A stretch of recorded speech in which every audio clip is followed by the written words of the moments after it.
Ici, il s'agissait d'une tombe royale, le mausolée du légendaire empereur Pachacútec.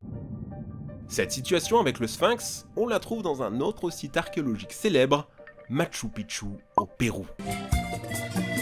Là-bas, un explorateur français s'est intéressé à cette étrange cavité.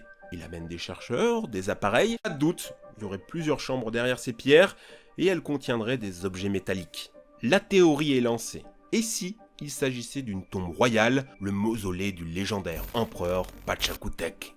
Alors, qu'est-ce qu'on attend pour l'ouvrir? L'historien péruvien, sommité de son milieu, empêchant les fouilles car il accuse les Européens de vouloir dégrader et voler les trésors du Pérou, comme ça a déjà été fait.